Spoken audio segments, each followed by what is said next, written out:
querida ministra, con quien saludé algún momento Gracias. aquí en la radio, en el canal. Jaime, arranque usted, por favor, tenga la bondad. Gracias, Eduardo. Buenos días con todos. Buenos días con la ministra Romina Muñoz, ministra de Cultura. Pues obviamente la tenemos aquí en I99. ¿Cómo está? Buenos días. Buenos días, qué gusto. Cuéntanos un poquito, ministra, ¿cuál es el plan que se está aplicando en estos momentos en la parte cultural, que es una de las cuestiones mucho más importantes para dejar justamente historia en un país donde la verdad es que la historia no está de la mano? Digamos, ¿cuál sería el plan que usted está planteando y cómo va el ministerio en sus manos? Efectivamente, bueno, el Ministerio de Cultura, además de dictar políticas públicas a favor de la producción cultural y artística y de la historia, también está a cargo de una maravillosa colección nacional y de 55 instituciones. Tenemos 18 museos y centros comunitarios a nuestro cargo, tenemos 10 bibliotecas, 11 archivos y también tenemos algunos sitios arqueológicos, además del Instituto Nacional de Fomento y el INPC.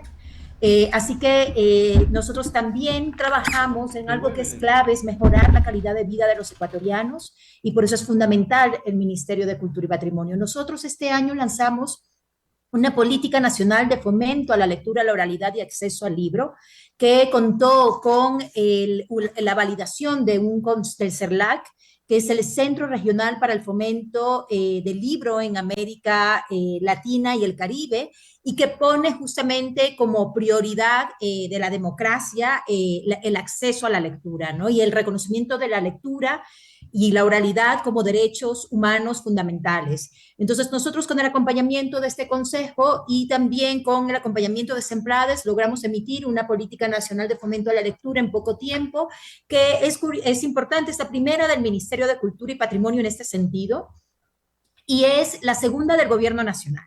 Y esto da cuenta de la voluntad que tiene este gobierno para trabajar y combatir justamente el crimen organizado a través de diferentes frentes, mecanismos, y uno de esos es la reconstitución del tejido social, y eso es lo que hace la producción cultural y artística. Así que para nosotros, por esto es muy importante esta política nacional de fomento a la lectura, que está pensada, trazada hasta el 2030, que cuenta con un presupuesto y que además ya tiene resultados. Y que tiene resultados porque fue lo primero que hicimos cuando ingresamos a trabajar. Tenemos ahora ya la reactivación de algunas bibliotecas comunitarias y también en dos ciudades, en Durán y al sur de Quito, en un centro familiar del MIES. Y también tenemos la creación ya de nuestra ludoteca en el MAC, en Guayaquil, y esto vamos a implementar 2 ludotecas más. ¿Y para qué sirven las ludotecas? Son espacios, ludobibliotecas, para sintonizar a niñas y niños a la lectura, pero también al mundo del arte ecuatoriano, empezarles a sintonizar con estos nuevos referentes. Así que esta es parte del trabajo que estamos haciendo. Correcto, ministra. A ver, explícame un poquito. Este tema de generar cultura en la lectura o regresar, digamos, a los libros que la gente ha dejado, los libros a un lado. ¿Cómo hacer que la gente comience, o mejor dicho, los niños tengan ese aprendizaje a través de los libros, que hoy en día el celular es lo que manda? Entonces, obviamente, los chicos pequeños lo que tienen es alcance a todos los libros a través del Internet. Esto, ¿cómo se aplica en la política que usted nos está, y en el programa que usted nos está señalando, ministro? Bueno, justo, ¿qué hace una política? Una política lo que es mandatoria y lo que busca es comprometer a diferentes instituciones a que tengan compromisos de trabajo similares, ¿no? Que eso es lo que se diferencia de un plan. Un plan es un programa particular, específico, y eso es lo que ha tenido el ministerio, planes particulares, como el plan José de la Cuadra, que de hecho fue muy exitoso e importante, pero no una política de largo aliento que pueda también instar a otras instituciones como los GATS, los gobiernos autónomos descentralizados, que tienen de hecho un deber tienen la obligación de seguir esta política y de seguir también los lineamientos que el Ministerio de Cultura dicta en la materia cultural y patrimonial. Entonces, lo que hace esta política es justamente motivar a que los gobiernos autónomos descentralizados y otras instituciones empiecen a entender y a incorporar estos ejes de trabajo que nosotros hemos planteado, que son 6: la creación de espacios, justamente que fomenten la lectura, la creación de programas, la capacitación de personal técnico especializado, que eso es clave, la apertura de líneas de fomento. Eso es parte de la motivación, ¿no? Generar instancias de motivación para que existan. Ahora estamos viendo algo que nos ha preocupado mucho, que hay una llegada de algunas plataformas internacionales de venta de libros que no están vendiendo los precios a precios justos en relación a lo que están vendiendo librerías, y esto ha llevado a que de hecho algunas librerías pequeñas están queriendo cerrar, y nosotros estamos en estas mesas de diálogo para pues generar un tipo de comercio justo en beneficio de todos. Entonces, la propuesta de una política es justamente motivar un trabajo articulado con otras instituciones. Y eso es parte del reto que tiene el Ejecutivo. El Ejecutivo necesita trabajar con los gobiernos autónomos descentralizados. Si no tenemos ese trabajo, cualquier plan de mejora que tengamos no va a funcionar. Y por eso es que hacemos algunos llamados constantes a los gobiernos para que trabajen de manera articulada con nosotros. Entonces, ¿qué proponemos? ¿Y por qué? ¿Y cuál es principal de esta política? Es que es una política que está pensada más allá del ámbito académico. No está pensada únicamente en torno al ámbito académico. El Ministerio de Educación ha sido un agente clave para la construcción de esta política, y nosotros estamos ya generando algunas alianzas con el Ministerio de Educación para que niñas, niños, maestras se capaciten en nuestros espacios culturales y reconozcan nuestros espacios culturales y nuestro acervo bibliográfico como un acervo que puedan ellos aprovechar, y también nuestro acervo cultural, pero también estamos motivando este tipo de diálogos con otras instituciones. Ministra, Sí. usted dijo que los GATS tienen que, de alguna manera, están obligados a seguir justamente la política que el ministerio la pone. ¿Cuáles GATS están trabajando con usted y cuáles no?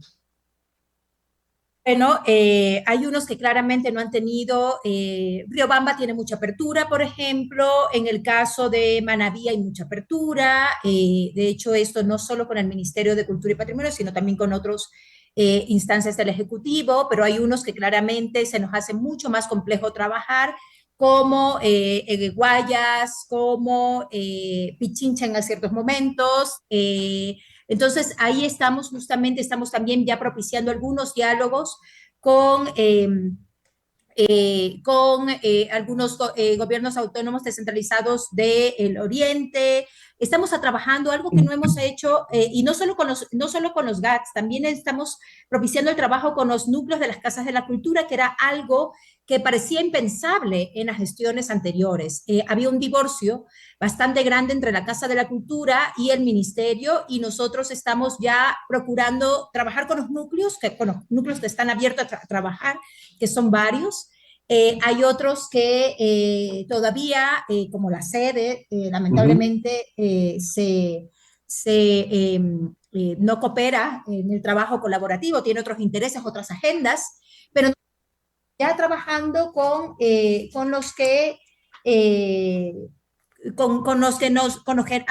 han podido o han estado dispuestos a abrirse también para instancias de capacitación, no solo en temas de la Política Nacional de Fomento, sino también en temas de patrimoniales, ¿no? Para la preservación patrimonial. Una de las grandes preguntas que han tenido muchos de los GATS es qué hacer con ciertos edificios patrimoniales.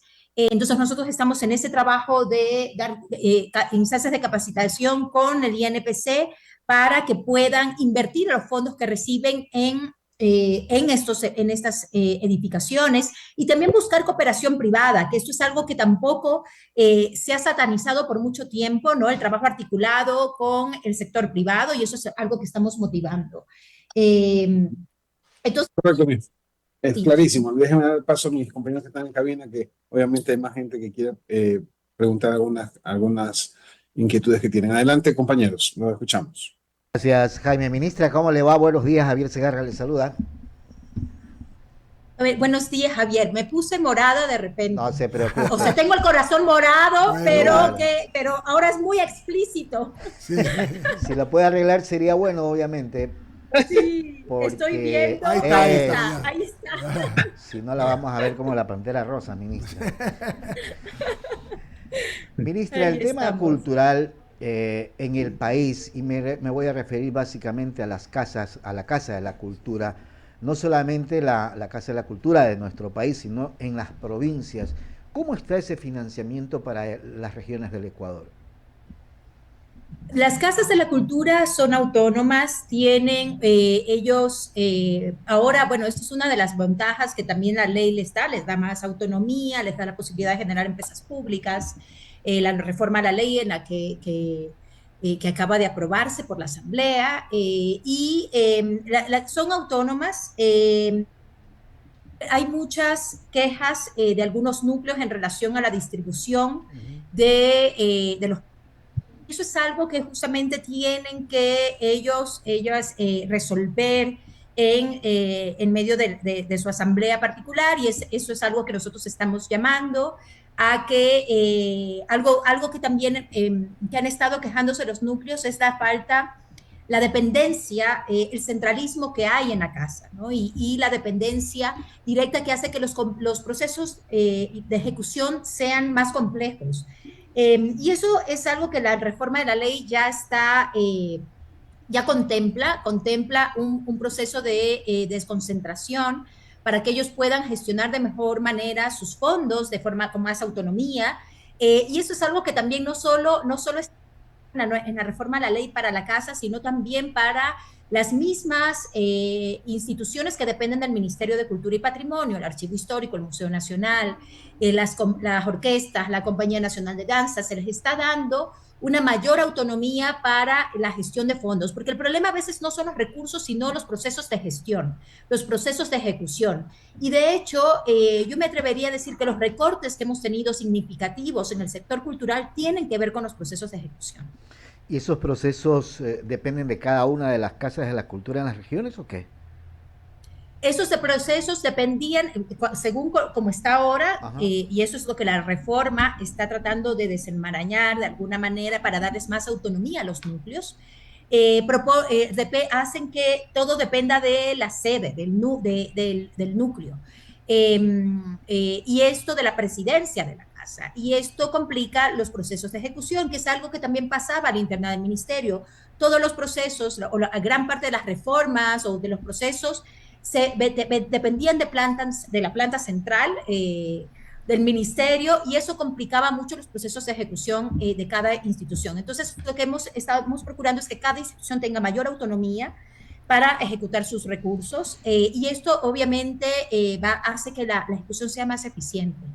El financiamiento o de los recursos económicos para la Casa de la Cultura ¿son suficientes o también es necesario buscar la forma de autofinanciarse a nivel nacional desde Quito, por ejemplo? Yo creo que financiarse desde Quito ya es un problema. Hay que financiarse a nivel nacional. Creo que hay que romper con las estructuras centralistas que tenemos. Y hay que buscar modelos de autogestión a nivel nacional y hacia eso creo que estamos apuntando todos, donde el trabajo artístico sea reconocido justamente como eso, como un trabajo. Yo creo que hay que empezar a trabajar para reconocer el trabajo que hacemos los gestores culturales y trabajadores del orbe. Es decir, esto puede ser también repensar los modelos de gratuidad que se han planteado, porque necesitamos que nuestro trabajo se reconozca. Pero en todo caso, la Casa de la Cultura tiene toda la autonomía para hacerlo, así como el Ministerio lo tiene.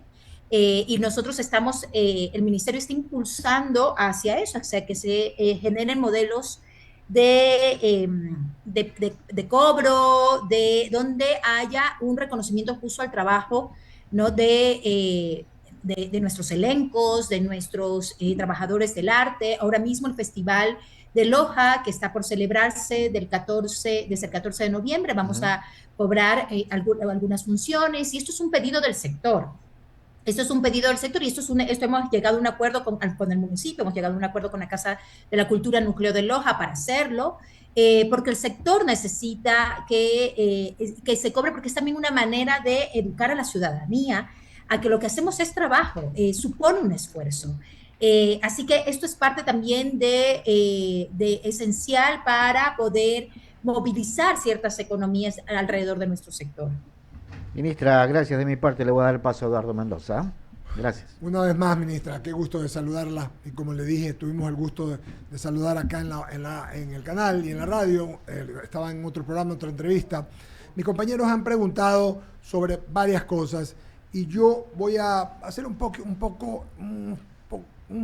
un poco sociológico. Todos los políticos, ministros, militares, policías, nos dicen, y a los que entrevistamos del exterior, que la forma de luchar contra la delincuencia organizada y sus, digámoslo así, sus adláteres, es mediante actividades deportivas, actividades culturales, etcétera, actividades lúdicas. Bueno, en lo cultural está la música, todo. Usted bien hablaba de que los GATS, con muchos de los GATS han podido realizarla. En su criterio, ¿qué es lo que más nos falta? ¿Qué más le falta al Ecuador para poder llevar la cultura, que no tiene que ver necesariamente con un tema de leer libros? Hay diferentes formas de cultura, ya, pero que evidentemente también es parte de, pero es un todo, para poderle dar a la gente en los sectores que están más complicados con la delincuencia organizada, que para poderles llevar cultura. Ministra, por favor. Sí, yo creo que el trabajo con los gobiernos autónomos descentralizados es la clave. Ellos son los que están ejecutando en cada territorio y tienen la competencia, tienen la obligación y tienen los recursos para hacerlo. ¿Cuál ha sido el gran problema que hemos detectado? Que la mayor parte de los recursos que se han destinado o que se dan por ley para temas patrimoniales y culturales están destinados para otras cosas. Se han destinado, ¿y por qué se han destinado para otras cosas? También porque cuando se hacían las transferencias de los nunca se aclaraba que este era el recurso para temas patrimoniales, el recurso se conoce como el recurso exponsal, y ahora lo que nosotros hemos en la nueva reforma, en la reforma de la ley, el Ministerio de Finanzas tiene que demarcar, tiene que delimitar que los recursos que entrega son para temas culturales y patrimoniales. O sea, tiene que asignarlo en una línea, tiene que dejarlo explícito. Y esa es una manera para que nosotros también podamos hacer control y los gobiernos autónomos puedan recordar el recurso que reciben temas culturales y patrimoniales y no lo licúen con otro tipo de recursos como los estaban realizando. También también algo que era fundamental y que no estaba y que no nos permitía al ministerio justamente hacer era que no teníamos la posibilidad de iniciar procesos sancionatorios en contra de infracciones, ¿no?, que están en la ley, que constan en la ley orgánica de cultura, principalmente en temas de afectaciones patrimoniales, de bienes muebles e inmuebles, y eso es algo que también ahora vamos a tener posibilidad de hacer, y eso también nos va a ayudar a tener un mecanismo, ¿no?, de control para que tanto personas naturales como jurídicas, incluso públicas, también públicas, ¿no?, que atenten o que contra el patrimonio, pues tengan sanciones ¿no?, como ahora lo contempla la ley. Y esto también yo creo que va a ayudar a tener mayor control sobre los temas culturales y patrimoniales. Pero yo creo que la clave está en el tema de la articulación interinstitucional. Los cambios constantes de autoridades también complejizan mucho el trabajo. No hay instancias especializadas dentro de los ciertos municipios, y eso complica. Se cree que una dirección de turismo puede suplir una dirección de cultura y no lo puede hacer porque tienen competencias distintas. Lo que sí pueden hacer es trabajar de manera articulada. Y hacia ahí está el trabajo, hacia entender que nosotros tenemos que empezar a trabajar a largo plazo. Tenemos que invertir en proyectos duraderos, no en tarimas únicamente, sino en proyectos duraderos. Y ese es el trabajo que hay que hacer. Y eso es un trabajo de concientización, es un trabajo educativo y es un trabajo que tenemos que hacer, pero claro, con el cambio constante de autoridades, cualquier iniciativa que se haga, queda también, queda en el aire, porque claro, ya sabemos, los cambios constantes de autoridades lo que suponen es un borrón y cuenta nueva del trabajo que se ha realizado lamentablemente. Y lo que tenemos que es fortalecer las instituciones. Solo para lanzar, o sea, hemos tenido 16 ministros en este Ministerio de Cultura y Patrimonio, direcciones o subsecretarios dentro de cada gestión ministerial, pues muchísimos, y eso es algo que complica mucho las gestiones a la interna, pero también eso pasa a la externa de otras instituciones. Mi querida ministra, agradecerle su gentileza a Romina Muñoz Procel por estar con nosotros, la ministra de la Cultura. Espero que sigamos conversando en este tiempo y podamos seguir colaborando para el tema de la cultura en el Ecuador. ¿Por qué digo esto? Se siente muy etéreo. No es etéreo, es aterrizado. La cultura no es parte de nadie, sino de todos, porque todos tenemos un tema cultural al que hay que aplicarlo. Y entonces el ministerio tiene su trabajo, lo está diciendo, y es una de las formas de poderle dar, sobre todo a la gente joven, una capacidad de poder dejar las cosas malas y tener actividades como las que he dicho, culturales, lúdicas, deportivas, en fin, para poder salir y no ser tomados por por la delincuencia organizada y en general. Le agradezco mucho su amabilidad. De parte de I99 le mandamos un abrazo y seguimos conversando, ministra. Y muchísimas gracias por la invitación y estén atentos a la oferta cultural de cada una de las instituciones del Ministerio de Cultura y Patrimonio a nivel nacional. Tenemos talleres, conciertos, también presentaciones de danza, todas las semanas, bueno, gratuitas en algunos casos, en otros no, solo están ahí para que simplemente esperándolos porque están pensadas para ustedes. Muchísimas gracias, ministra. Le mandamos un abrazo. Muy bien, fue la ministra de Cultura. Perfecto, vamos a pagar el corte comercial y regresamos con comentarios, Jaime. No se vaya.